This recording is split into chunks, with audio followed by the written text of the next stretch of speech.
Hi, so this is just a quick video just to show you the fly mount aero that I've been using quite a lot for testing wings this issue. This is the Freewing Air V2 that we also have on test this issue, so probably a good one to show you how I've been fixing it on. So it's actually a really clever design. It feels really well made. It doesn't feel like a homemade mount. I've tried some kite mounts before that seem quite rubbery and quite plasticky. This is really well made. It's a clever mechanism that twists to tighten and untwists to loosen as well. You have 80 millimeters to 130 millimeters of diameter in there, and a rubber grip on the inside. And what I found, actually, I was quite nervous at first when I was putting it on the wings because I wasn't sure how good the grip was going to be, but actually when you've got it fairly tight, not super tight, but even just fairly tight, the grip's really good. On the Freewing here, it has a rougher piece of protection here, maybe a Dacron anyway, so this acts as pretty good grip, but this rubber inside is really good. I've also used it on wings that have less of this, and it does grip really well. So the idea is that it goes around your leading edge, so you can untwist it, place it on, and then tighten it up again. Obviously, the more complete coverage you have around your leading edge, the better the grip's going to be. So towards the tip of the leading edge where it tapers down, you're obviously going to be able to get more purchase with more of the levers going around.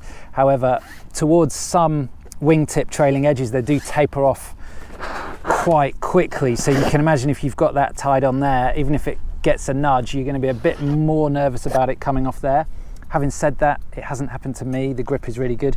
But where I do try and put it is where there's a bit of a kink, so that if it's on there and it slides, it can't slide any further. The only way it's going to come off is if it's actually ripped off, and once it's tight, this provides really good grip. So I'm putting this on here now with the wing already fully inflated. What I have done in the past is partially inflated the wing, then put this on, got it pretty tight, and then inflated the wing a bit more. That gets a really good grip, but obviously you don't want to have this too tight in the beginning of that phase, otherwise there's not going to be anywhere for the bladder to go, and there's going to be a bit too much stress on there.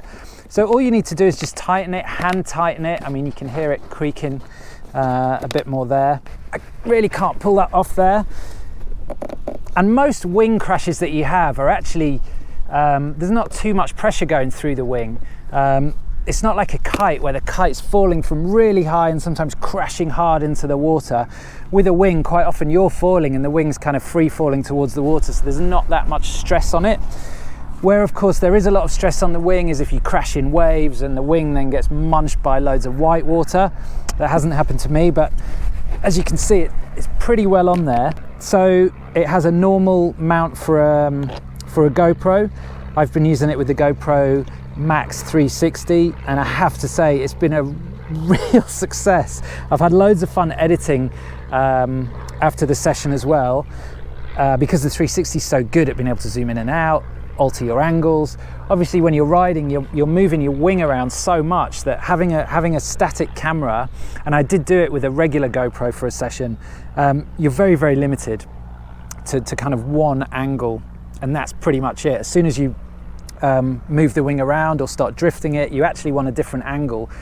So this mount is really well set up for a 360 camera that gives you loads of extra maneuverability in editing, if not physically moving the camera around.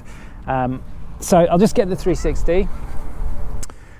So I've got the GoPro 360, which has two legs, mounting legs that just pop down like that, and just like a regular GoPro, they just slot into there.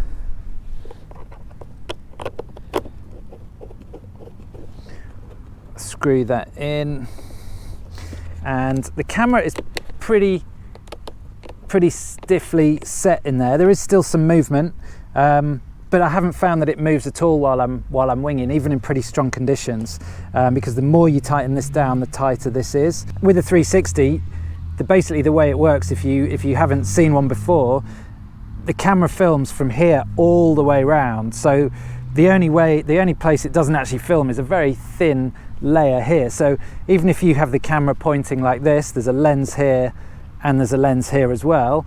I'm stood over there, it's definitely going to catch me. So you just have it slightly angled towards you, and then you don't really need to worry about it too much more. So I've got the camera and the fly mount in position. What I've also found is that it's a good idea to, you can put the mount on, but if you've got quite a long walk to the beach, like I sometimes have here, I tend to put the camera on when I get really close to the beach. On the water, I don't find that the weight of the fly mount and the camera makes that much difference, particularly in pretty good winds.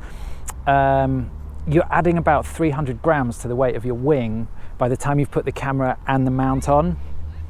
And where I find it has the most negative impact is when I'm walking to the beach. So especially if there's not that much wind, it tends to pull that side down a little bit.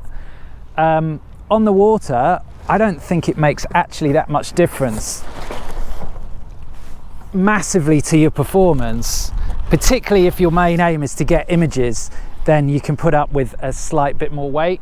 But you can see there, once it's in wind, it's pretty balanced. There's just some times when I'm walking to the beach, it does seem to pull down that way.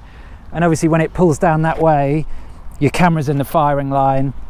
We have a shingle beach here, so it's not ideal. So I either carry it with the wing that way up, if I can, and I still find that it pulls it down a little bit. So if it's a long walk, I might be dragging my wingtips a little bit, but nothing too serious. But as I say, on the water, I don't really notice the weight that much.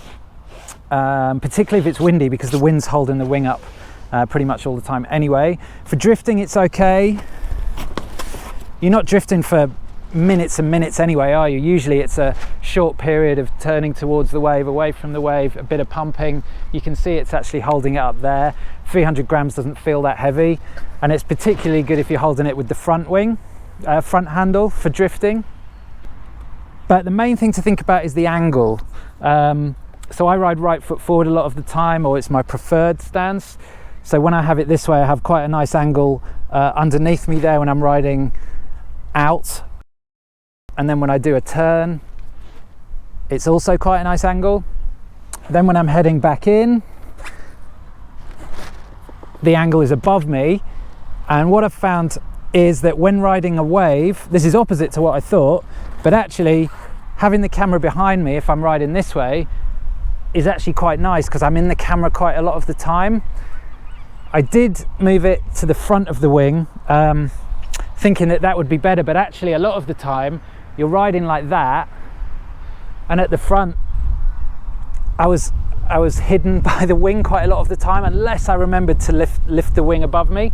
But behind me it seems much more natural to get me in the picture much more. Just be aware that it's a butt shot quite a lot of the time, so remember to turn and smile a bit more.